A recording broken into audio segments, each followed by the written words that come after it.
शिक्षा चिकित्सा भरपूर रोजगार है, उज्जवल भविष्य का यही तो मूल आधार है।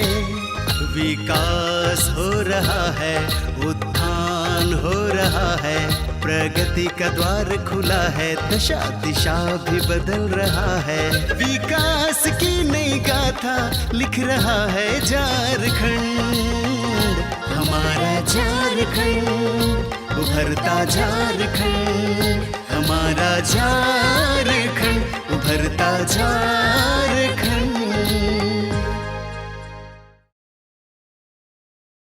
नमस्कार, जोहार। उभरता झारखंड कार्यक्रम में आप सभी का स्वागत है। मैं हूं नमिता। हमारा झारखंड दिन प्रतिदिन बदल रहा है। डिजिटल इंडिया के समय हमारा झारखंड भी अब पीछे नहीं है, क्योंकि झारखंड में अब हमारे बच्चे स्मार्ट क्लास के माध्यम से हो रहे हैं स्मार्ट। जी हाँ, आज के अंक में हम बातें करने जा रहे हैं किस तरह से स्मार्ट क्लास के माध्यम से बच्चियां हो रही हैं स्मार्ट। कहते हैं ना कि देखी हुई चीज़ों को कभी भी आप अनदेखा नहीं कर सकते हैं। ठीक ऐसा ही हो रहा है इन विद्यालयों में। बच्चियां अब डिजिटल के माध्यम से, स्मार्ट क्लास के माध्यम से अपनी पढ़ाई को पूरी भी कर रही हैं और कम समय में अधिक से अधिक जानकारियां भी प्राप्त कर रही हैं। तो चलिए बिना देर के आपको भी लिए चलते हैं, जहां हमारी बच्चियां स्मार्ट क्लास के माध्यम से विभिन्न प्रकार की जानकारियां ग्रहण कर रही हैं। शिक्षा है अनमोल रतन और इसे पाने का करो जतन, यह नारा काफ़ी प्रचलित और लोकप्रिय है। इसी क्रम में कस्तूरबा गांधी आवासीय विद्यालय जो है बच्चियों में शिक्षा का अलख जगा रहा है। और यह सिसई का जो कस्तूरबा है विद्यालय, यहाँ पे स्मार्ट क्लास से बच्चियाँ स्मार्ट हो रही है। साथ ही साथ स्मार्ट क्लास के आने से उनके जीवन में क्या बदलाव आ रहा है, ये जानने के लिए हम यहाँ आए हैं और यहाँ के बच्चियों और अध्यापकों से जानेंगे कि स्मार्ट क्लास का उनके जीवन में क्या महत्व। आज के युग में तकनीकों का सहारा हर क्षेत्र में लिया जा रहा है। शिक्षा का क्षेत्र भी इससे वंचित नहीं है। झारखंड के कई विद्यालयों में आज तकनीकों का सहारा लेकर विद्यार्थियों को पढ़ाया जा रहा है और इसके माध्यम से उन्हें स्मार्ट बनाया जा रहा है। गुमला जिले के सिसई के पंडरानी ग्राम का कस्तूरबा गांधी बालिका विद्यालय इसका जीता जागता उदाहरण है। यहाँ की बच्चियों को स्मार्ट क्लास में ऑडियो विजुअल की मदद से पढ़ाया जाता है, जिससे वे विषय को आसानी से समझती हैं और इसकी मदद से इम्तिहान में अच्छा प्रदर्शन करती हैं। देखिए, 21वीं सदी जो है टेक्नोलॉजी का युग है और इसमें विद्यार्थियों को ज़्यादा से ज़्यादा टेक्नोलॉजी से फेमिलियर कराना सरकार का भी दायित्व है और शिक्षा विभाग का भी दायित्व है। उस दिशा में हम लोग अग्रसर हैं और सरकारों का इस विद्यालय में हमारी तो रेगुलर विजिट होती है। मैं देखता हूँ बच्चियों के द्वारा लगातार स्मार्ट क्लास का यूज़ किया जाता है। उनसे जानने का भी प्रयास किया जाता है कि भाई ये स्मार्ट क्लास से आपको क्या फ़ायदा हो रहा है। उनके द्वारा बताया जाता है कि सर, क्लास में जो भी हमारी पढ़ाई होती है कुछ टिपिकल टॉपिक्स होते हैं जिसको समझने में समस्या होती है, तो ऑडियो और विजुअल मेथड्स के द्वारा चीज़ों को अच्छी तरह से समझ पाती हैं। तो इससे उनको फ़ायदा तो हो ही रहा है, बहुत ज़्यादा फ़ायदा उनको हो रहा है। इस स्कूल के लिए और इस सौभाग्य की बात है और ख़ासकर मेरे प्रखंड के लिए भी काफ़ी सौभाग्य की बात है। इस विद्यालय की एक बच्ची पिछले दिनों गुमला प्रशासन के द्वारा इसरो में भेजा गया, जहाँ पर जाकर के लोग इसरो में घूमे हैं, इनका एक्सपोजर हुआ है, बहुत सारी चीज़ों से वाकिफ़ हुई हैं। इसको देखने से बहुत चीज़ें स्पष्ट होती हैं इनके दिमाग में कि हमको फ्यूचर में क्या करना है, कैसे उस जगह तक हम पहुंच सकते हैं। और देखा देखी आने वाली जो क्लास की बच्चियां हैं, नीचे क्लास की बच्चियां, उनमें भी एक मोटिवेशन होता है कि हमको भी इस तरह से कुछ अच्छा अचीव करना है ताकि हम जीवन में कुछ अच्छा कर सकें। स्कूल प्रशासन के द्वारा, स्कूल प्रबंधन के द्वारा भी प्रयास किया जाता है। अभी हाल फिलहाल में शिक्षा विभाग द्वारा सीटी बजाओ स्कूल अभियान चलाया गया, उसमें काफ़ी सफलता भी मिली और काफ़ी बच्चे बढ़ चढ़ करके उसमें हिस्सा भी लिए। हालांकि हम जिस विद्यालय में बैठे हुए हैं यहाँ पर ड्रॉप आउट की समस्या नहीं है, 100% यहाँ उपस्थिति होती है और बच्चों में पढ़ने की एक लगन हमने देखी है पिछले 3-4 महीनों में। तो और इस गुमला जिला में माननीय उपायुक्त महोदय के द्वारा शिक्षा कर भेंट कार्यक्रम एक चलाया जा रहा है। उसमें जिला के सभी पदाधिकारी, चाहे वो सिविल एडमिनिस्ट्रेशन के हो या पुलिस एडमिनिस्ट्रेशन के हो, सभी को किसी न किसी विद्यालय के साथ टैग किया गया है ताकि बच्चों के साथ उनका जुड़ाव हो। बच्चों को पढ़ने में अगर किसी प्रकार की समस्या होती है तो प्रशासनिक स्तर पर उसका तत्काल निदान किया जा सके। और बच्चों को ज़्यादा से ज़्यादा मोटिवेट किया जा सके। आने वाली भविष्य की चुनौतियों से भी उनको वाकिफ़ कराया जाता है कि और उनको एक दिशा देने की कोशिश की जाती है ताकि उस दिशा पर चल करके वो अपने जीवन को सफल बना सकें। इस विद्यालय से एक्सपोजर विजिट में इसरो जा चुकी आरती कुमारी बताती हैं कि स्मार्ट क्लास उन्हें विषय वस्तु को समझने में काफी मदद करता है। जो बात किताबों से समझ में नहीं आती वो ऑडियो विजुअल के माध्यम से आसानी से समझ में आ जाती है। यहाँ के अन्य विद्यार्थियों का भी यही मानना है कि स्मार्ट क्लास उन्हें विषय को समझने में और लंबे समय तक याद रखने में काफी मदद करता है। जो चीज़ हमें समझ में नहीं आती है वो चीज़ हम लोग स्मार्ट क्लास में देख के समझ जाते हैं। यहाँ से गुमला गए, फिर गुमला से फिर रांची में एरोप्लेन बैठ के फिर गए थे इसरो चेन्नई। वहाँ पर हम लोग लॉन्च पैड 1 लॉन्च पैड 2 देखे और गवर्नमेंट म्यूजियम गए थे, समुद्र गए थे, स्नैक पार्क गए थे और बनियान ट्री देखे थे। जो बुक में नहीं समझते हैं वो स्मार्ट क्लास समझ जाते हैं, यानी जिसको नहीं समझ पाते हैं उसको सर पढ़ाते हैं उसमें। मैम सर जब भी हमको कोई भी सब्जेक्ट का कोई भी तो समझ में नहीं आता है ना, तो उसको हम वहाँ से अति करके देखते हैं, सर्च करके देखते हैं। हाँ, तो कुछ याद रहता है, कुछ जिसको मैथ बताते हैं, बाकी सब्जेक्ट का भी बताते हैं, जो नहीं जानते हैं उसको पूछते हैं। हाँ, और स्मार्ट क्लास से जो कुछ भी मैम लोग बता के जाते हैं फिर वहाँ पे जाके देखते हैं, फिर समझ नहीं आता है तो दोबारा मैम से पूछ लेते हैं। उसके बाद सब सब्जेक्ट का उसी से देखते हैं, वहाँ से देखा हुआ चीज़ याद आता है। कहीं पे अगर क्वेश्चन आ जाता है तो ऐसा देखे थे वैसा पढ़े थे, ये सब याद आता है तो ऐसे बना लेते हैं देख के। स्मार्ट क्लास आने से जैसे कि बुक में पढ़ते हैं तो हम लोग पढ़ते हैं, टीचर भी पढ़ाते हैं हम लोग को, पर बहुत सा ऐसा जो बताते हैं पर उन लोग का पिक्चर सब नहीं है बुक में, तो उसी को माध्यम से हम उसमें देखते हैं स्मार्ट क्लास में। और न्यू क्वेश्चन भी हम लोग बनाते हैं, उसमें सर्च करके मंगा लेते हैं, वैसे हम लोग का क्वेश्चन भी बन जाता है, ऑब्जेक्टिव क्वेश्चन और सब्जेक्टिव भी। और सब्जेक्टिव क्वेश्चन हम लोग को बुक से रटना पड़ता है और उसमें से जो वो पढ़ाते हैं उससे हमको याद होता है सुन के भी। जी, जैसे कि ये एक सरकारी अफसर हैं और मैं भी एक सरकारी अफसर ही बनना चाहती हूँ, तो मैं इनके बात में बहुत ध्यान देती हूँ। ये मोटिवेशन बताते हैं, बहुत भी हम लोग को सिखाते हैं, तो वही चीज़। स्मार्ट क्लास में वस्तुतः विद्यार्थियों को नेट और कंप्यूटर की सहायता से पढ़ाया जाता है। इसमें विषय को समझाने के लिए एनिमेशन आदि का सहारा लिया जाता है, जिसे देख सुनकर विद्यार्थियों की अवधारणा बिल्कुल स्पष्ट हो जाती है। ये बच्चियों में आत्मविश्वास जगाता है तथा उन्हें जीवन में कामयाबी की ओर अग्रसर करता है। हम लोग स्मार्ट क्लास जब टीचर नहीं रहते हैं तो हम लोग स्मार्ट क्लास करते हैं, और टीचर रहते हैं तो बुक से पढ़ाई कर लेते हैं। जो टीचर पढ़ाते हैं और जो समझ में नहीं आता है उसको यहाँ से समझ लेते हैं। कभी कभी बुक से देख लेते हैं, कभी कभी ऐसे कुछ फालतू चीज़। बुक से पढ़ाई मतलब कि जो बुक से समझ नहीं आता है वो उसमें कर लेते हैं हम लोग। कुछ नहीं जानते हैं तो उसमें खोल के देखते समझने के लिए। शिक्षा जगत में स्मार्ट क्लास आज की मांग है।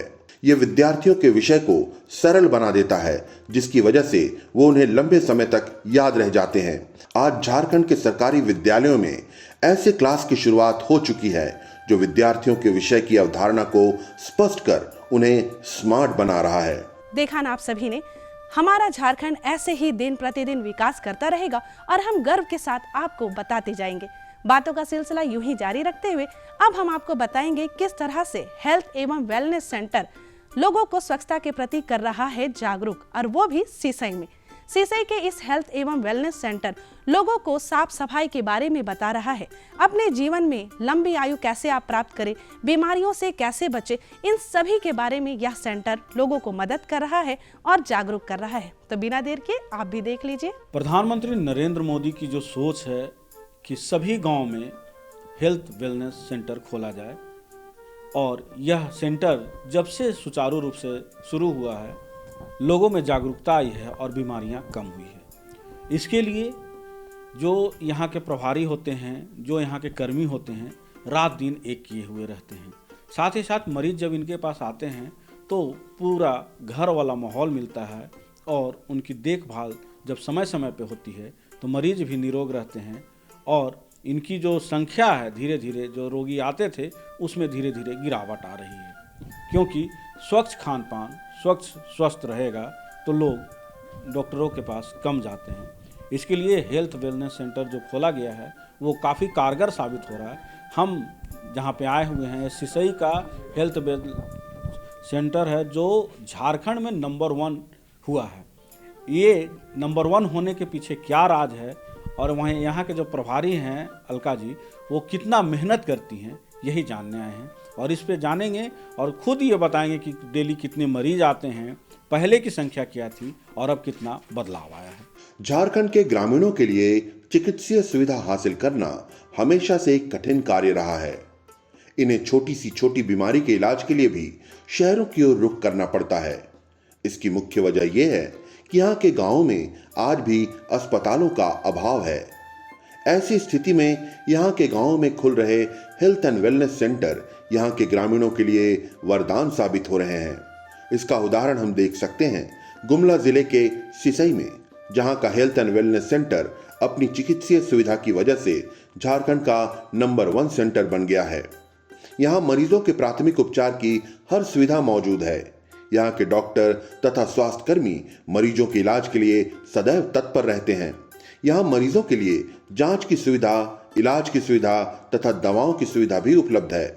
यहाँ के डॉक्टर ऐप की मदद से सीनियर डॉक्टर्स की भी सलाह लेकर मरीजों का इलाज करते हैं। यहाँ जब मैं आई थी फर्स्ट तो यहाँ पे बहुत कम पेशेंट आया करते थे। कम से कम दीदी लोग 6, 7, 5 ऐसे ही टारगेट लेकर के चला करते थी, क्योंकि यहाँ दीदी बिल्कुल जो मेरी एनएम दीदी है वो एक ही थी और उस समय ये जो सर्विसेज देती थी वो 6 था और उसमें ये इम्यूनाइजेशन सेशन को देखती थी, डिलीवरी देखते थे, किशोर किशोरी देखते थे, गैर संचारी रोग नहीं था उस समय, संचारी रोग को ये लोग प्रमोट करते थे। जितने भी नेशनल प्रोग्राम थे वो सारे प्रोग्राम्स को ये देखा करते थे। अकेले होने की वजह से और अकेले होने की वजह से ये हमेशा बाहर जो इम्यूनाइजेशन सेशन हुआ करता था या फील्ड में ये लोग जाया करती थी। तो SWC जो होता है इनका, अभी हम लोग HWC के नाम से जानते हैं, उस समय सब सेंटर हुआ करता था, ये बहुत कम खुला करता था। लेकिन जब ये हमारा जो CHO का पोस्ट इस पे लगाया गया और हम लोग को कार्यरत किया गया CHO के पोस्ट पे, जब हम लोग यहाँ पे आए तो यहाँ आने के बाद में अब ये रोज़ खुल रहा है और हमारा जो समय है वो 9 बजे से लेकर के 3 बजे तक का OPD का समय है। और इमरजेंसी में जैसे डिलीवरी हो गया या फिर कोई इमरजेंसी आ गया या एक्सीडेंटल केस हो गया तो इसके लिए फिर हम लोग हमेशा यहाँ पे तत्पर ही रहते हैं। और यहाँ हमारे जो SWC है उसमें 105 टाइप्स के मेडिसिन उपलब्ध कराया गया है हम सबों को। और जैसे कोई क्योंकि हम लोग एक GNM के पोस्ट से आए हैं तो हमारे लिए एक बहुत अच्छी मुहिम चलाई गई है कि हमारे जो यहाँ जो पेशेंट आते हैं वो अगर सीवियर हैं या सीरियस है और उसको तुरंत हम लोगों की कोई सेवा देने की आवश्यकता है रेफ़र नहीं करके, तो हम लोग यह कंसल्टेशन के माध्यम से फ़ोन में एक ऐप है उसके द्वारा हम लोग उनको सर या मैडम से हम लोग कनेक्ट होते हैं और फिर उनको दिखा करके हम लोग यहाँ पे उनको जो दवा है वो हम लोग प्रोवाइड कराते हैं। या फिर उनको जो रेफ़र करने का होता है तो हम लोग ममता वाहन के द्वारा या फिर 104 के द्वारा हम लोग उसको यहाँ से रेफ़र करते हैं। यहाँ पे नेटवर्क की थोड़ी सी परेशानी है हम सबों को, लेकिन यहाँ पे वैसे में हमारी जो MYC मैडम हुई या हमारे जो डॉक्टर्स जो हमारे सिसई में जो ये है कार्यरत हैं जो डॉक्टर, या फिर हमसे जो डॉक्टर हम जिनको हम अपने ये में रखे हुए सेव करके, उनसे भी हम लोग फ़ोन के माध्यम से तुरंत में अगर नहीं हो पाता तो तुरंत में भी हम लोग फ़ोन करके उनके दवाओं को लिखा करके फिर हम लोग उसको यहाँ से जो दवा देना होता है, जो उपचार कराना होता है वो हम लोग करा पाते हैं। नवजात बच्चों का यहाँ के स्वास्थ्य कर्मी द्वारा विशेष ख्याल रखा जाता है। जब प्रसव के बाद बच्चे घर चले जाते हैं तो यहाँ की सहिया बच्चों को देखने अक्सर उनके घर जाती हैं तथा किसी तरह की बीमारी होने पर उन्हें पुनः सेंटर ले आती हैं।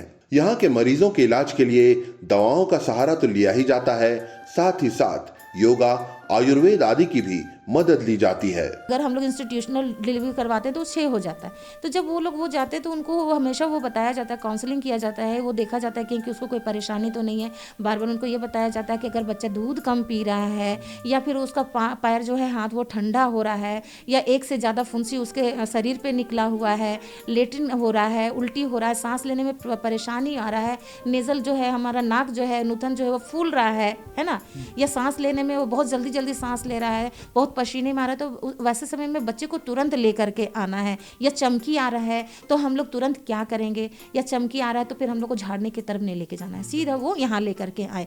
तो इसके लिए भी हम लोग ये भी बताते हैं कि वो ममता वाहन आपको मतलब 42 दिन तक वो आपको देगा, फ्री कॉस्ट वो ला देगा। तो ये लोग हमेशा ये भी डरते कि हम लोग के पास पैसा नहीं है तो हम लोग कैसे जाएंगे। तो उनको ये बात बताया गया है, हर सैया के माध्यम से उनको ये बताया जाता है कि आप सैया का फ़ोन नंबर लिखो। जब एएनसी के लिए वो लोग कार्ड लेकर के आते हैं उसमें फ़ोन नंबर दिया जाता है कि भाई आप उनके फ़ोन को आप कहीं पे लिख के रखो कि जब आपको ज़रूरत पड़े तो आप तुरंत सैया को फ़ोन करेंगे, जो आपके ग्राम में रहती है, गाँव में आपके पास, वो आपके ममता वाहन को फ़ोन करेगी, वो उठा करके यहाँ लाएंगे। अगर वो ज़्यादा सीवियर है तो फिर आगे ले करके जाएंगे। अभी तो मेरे पास में मैंने जैसे बताया पहले ही कि 105 मेरे पास है, मैक्सिमम सारी मेडिसिन मेरे पास है जो उनको ज़रूरत पड़ेगा।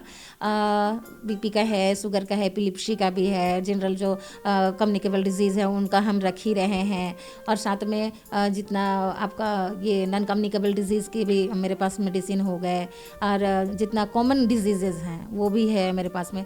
शिवनाथपुर ग्राम पंचायत की मुखिया बताती हैं कि हेल्थ एंड वेलनेस सेंटर के खुलने से आज गांव के मरीजों को काफी फायदा पहुंच रहा है। अब लोगों को इलाज के लिए बाहर जाने की जरूरत नहीं पड़ती। इस सेंटर के खुलने से गर्भवती महिलाओं को भी काफी सहूलियत हो गई है। एक वक्त ऐसा था यहाँ की महिलाओं का अस्पताल जाने के क्रम में बीच रास्ते में ही प्रसव हो जाता था। अब इनके लिए सेंटर में हर तरह की सुविधा मौजूद है, जिसकी वजह से इन्हें बाहर जाने की जरूरत नहीं पड़ती। यहाँ के लोग इस सेंटर से खुद को स्वस्थ बना रहे हैं और काफी खुश हैं। देखिए, हेल्थ एंड वेल्थ सेंटर खुल जाने से यहाँ बहुत फ़ायदा हो रहा है। लोगों को सीसे रेफरल अस्पताल दूर होता है, इसलिए वहाँ जाना नहीं पड़ता है, यहीं सब सुविधा मिलता है। और हेल्थ एंड वेल्थ सेंटर से मैं जन आरोग्य समिति की अध्यक्ष हूँ। मैं यहाँ हर महीना हम लोग का मीटिंग होता है और बीच बीच में मैं आते रहती हूँ।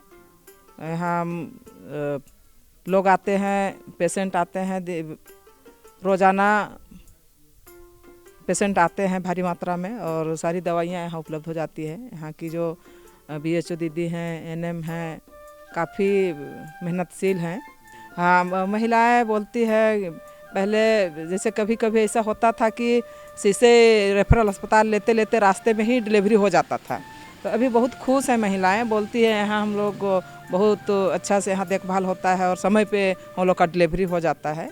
ये बहुत अच्छा लगता है, बोलते हैं। कमर दर्द में जो जनरल हम लोग के लाइफ में रहता है वो बहुत इजीली चले जा रहा था। जैसे अभी ठंडा है, वो लोग दवा लेने के लिए दौड़ रहे हैं, है ना। तो जो आ रहे हैं तो हम लोगों ने हर्बल गार्डन बना के रखा हुआ है।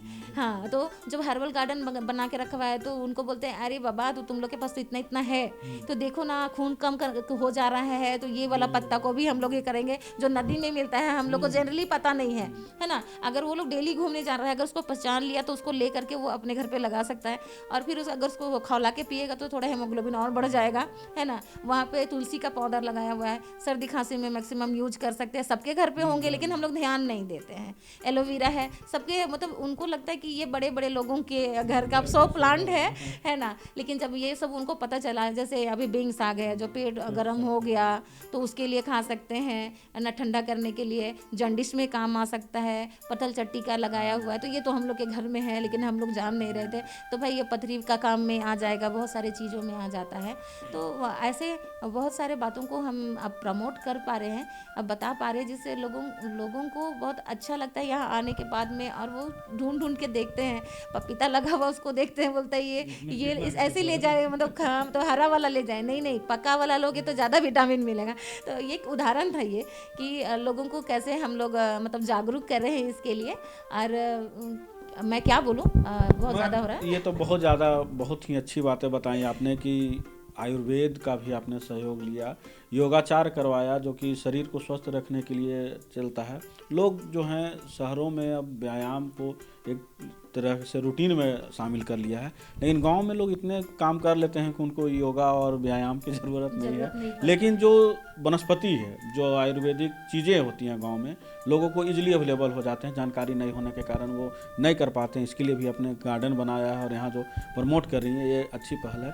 अब हम जानना चाहेंगे मरीज कितने खुश होते हैं और उनका जो संख्या है पर डे की अगर बात करें तो कितना आप लोग देख लेते हैं? कभी कभी तो 50 भी आ जाते हैं, मैं कहूँ तो कभी देखा जाए तो जनरल अगर हम देखें, अगर डेली का हम विशेष बात करें तो 20-22 तक हम लोग चले जाते हैं। कभी कभी तो 5 भी आते हैं, वो तो पेशेंट के ऊपर डिपेंड करता है, लेकिन मैक्सिमम हमारे यहाँ 20 से ऊपर ही चले जाते हैं पेशेंट डेली के हिसाब से अगर हम लोग देखें। तो ये अभी जो ये पहल है HWC, मैं कहूँगी कि यहाँ के लोगों को शायद मैं पूरे जितना उनको चाहिए शायद मैं नहीं दे पा रही हूँ, लेकिन मुझको ऐसा लगता है कि थोड़े तो हम लोग थोड़े से ऊंचा उठे हैं कि हम लोग एक अच्छे स्वास्थ्य को प्राप्त कर सकें, अच्छे तरीके से अपने जो स्वस्थ जीवन है, जैसे अभी हम लोग को प्रमोट कराया जाता है योगा के लिए, तो वो हम लोग यहाँ कराते हैं। यहाँ के लिए एक टीचर भी अपॉइंट किया हुआ था, लेकिन अभी कुछ दिनों से वो यहाँ भी नहीं आ रहे हैं। नहीं तो वो हम लोग का प्रत्येक दिन का ये था, मतलब सप्ताह में वो आते थे और महीना में 10 दिन का योगा का उनका सेशन था यहाँ पे, तो 10 दिन हम लोग यहाँ पे योगा का हम लोग सेशन करते थे। झारखंड के गांवों में जहां चिकित्सीय सुविधा का अभाव है, वहां ऐसे हेल्थ एंड वेलनेस सेंटर की बहुत जरूरत है। ऐसे सेंटर ग्रामीणों की बहुत सी बीमारियों का हल अपनी चिकित्सा से ही निकाल देते हैं और उनकी परेशानी को दूर कर देते हैं। गुमला जिले के सिसई का हेल्थ एंड वेलनेस सेंटर भी कुछ ऐसा ही कर रहा है। ये इलाके में बेहतर चिकित्सा सुविधा उपलब्ध कराकर ग्रामीणों को स्वस्थ बना रहा है। देखा ना आप सभी ने, हमें पूरा विश्वास है कि आज का ये अंक आपको काफी पसंद आया होगा। मिलेंगे अगले अंक में, क्योंकि समय हो गया है आपसे विदा लेने का। हम लेंगे आपसे इजाजत, तब तक के लिए नमस्कार, जोहार। विकास की नई गाथा लिख रहा है झारखंड, हमारा झारखंड, उभरता झारखंड, हमारा झारखंड, उभरता झारखंड।